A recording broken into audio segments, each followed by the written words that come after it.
અમદાવાદમાં Anandnagar police station વિસ્તારમાં નોંધાયેલા દુષ્કર્મના ગુનામાં આરોપી ધર્મસિંહ રામશંકરસિંહની પોલીસે ધરપકડ કરી। આરોપી ભોગ બનનારનો મોબાઈલ છીનવીને ફરાર થયો હતો અને હેબતપુર વિસ્તારમાંથી તેને ઝડપી લેવામાં આવ્યો।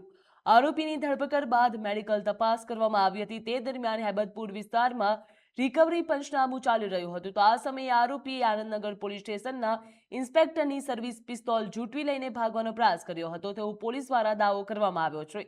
આરોપીને રોકવા દરમિયાન ઝપાઝપી થઈ હતી અને 2 રાઉન્ડ ફાયરિંગ થયું હતું, જેમાં પોલીસ કોન્સ્ટેબલ વિરેન્દ્રસિંહ રાઠોડના પગમાં ગોળી વાગી હતી।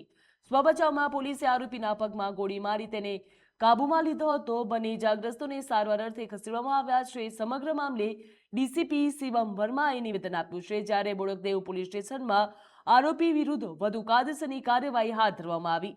આરોપી ધરમસિંહ વિરુદ્ધ હત્યાના પ્રયાસ અને ગુનાહિત માનવવધનો ગુનો પણ નોંધાયો હતો।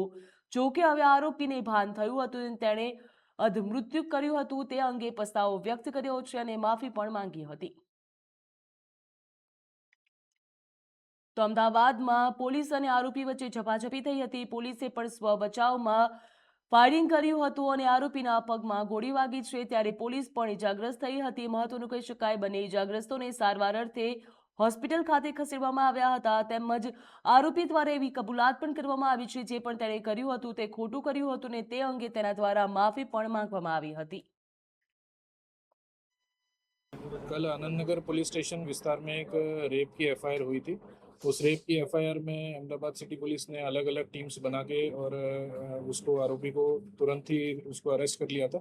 इसके बाद उसका डीएनए सैंपलिंग और मेडिकल कराने के बाद आरोपी ने जो विक्टिम है उसका मोबाइल पर छीना था और इस मोबाइल की रिकवरी के लिए रिकवरी पंचनामा अपने चालू था हेबतपुर विस्तार में। रिकवरी पंचनामा के खत्म होने के बाद आरोपी पुलिस से भागने का प्रयत्न करा और उस प्रयत्न में उसने जो पीआई है परमार उसकी पिस्टल छीनी और पिस्टल छीनने के प्रयास में एक गोली चली जो पुलिस कांस्टेबल वीरेंद्र सिंह है उसको लगी और उसके बाद उसको पावर ओवरकम करने के लिए दूसरे पुलिस ने प्रयास किया, जिसमें एक गोली और चली जो उसके पैर में लगी है।